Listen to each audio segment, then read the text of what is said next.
कि तुम तीनों अपनी अपनी बीवियों से बहुत प्यार करते हो। बेटा बात ऐसी है कि हमारे कुल गुरु ने कहा है कि प्रेग्नेंट होने के बाद मेरी तीनों बेटियां शुरू के 4 महीने हमारे गांव में जाकर रहेगी, जहां मेरे चाचा जी रहते हैं। अरे लेकिन क्यों मम्मी, गांव में जाकर रहने की क्या ज़रूरत है इन तीनों को? वो क्या है ना बेटा, हमारे परिवार को एक श्राप है। अगर मेरी बेटियों ने यहाँ पर बच्चा पैदा करने की कोशिश की तो उनके बच्चों को कुछ भी हो सकता है। इसलिए अब से लेकर 4 महीने पूरे होने तक इन्हें गांव वाले घर में रहना पड़ेगा।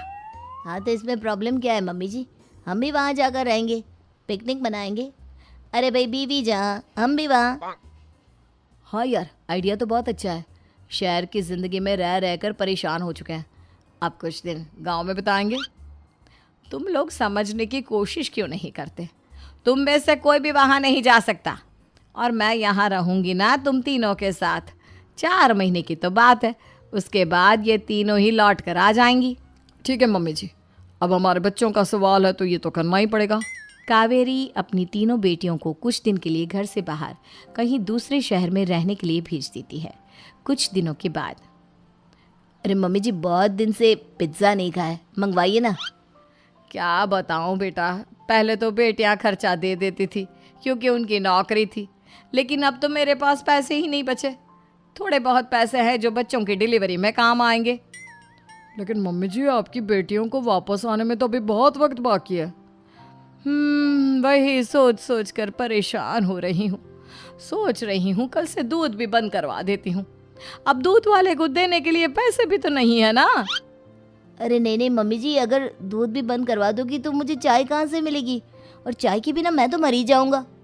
क्या करूं बेटा, इसके अलावा हमारे पास कोई ऑप्शन नहीं है। मेरे पास पैसे ही नहीं बचे। इस तरह कावेरी जी धीरे धीरे अपने तीनों दामादों को पैसे देना बंद कर देती हैं और घर में खाने पीने की चीज़ें लाना भी बंद कर देती है। अब वो तीनों बुरी तरह से परेशान होने लगे थे और इसलिए एक दिन तीनों प्लान करके घर से बाहर निकलते हैं और बाजार में जाने के बाद, यार अच्छा खाना खाए हुए कितने दिन हो गए, पता नहीं कब अच्छा खाना मिलेगा। हमारी बीवियों के जाने के बाद तो हमारी हालत भिखारियों जैसी हो गई है यार। कुछ भी हो, मुझे तो आज पिज्ज़ा खाना ही खाना है। जेब में 1 रुपया नहीं है और पिज्ज़ा खाएगा, कहाँ से आएंगे पैसे? अरे देख वहाँ सामने बोर्ड पर क्या लिखा हुआ है, कंप्यूटर पर काम करने के लिए एक आदमी की आवश्यकता है। भाई मैं तो जा रहा हूँ, काम करूँगा और शाम तक पैसे लाकर आराम से पिज्ज़ा खाऊंगा। जा जा, तुझे कोई काम नहीं देने वाला, हम तो घर जा रहे हैं। चल भाई सुमित। सुमित और अविनाश वहाँ से चले जाते हैं और विवेक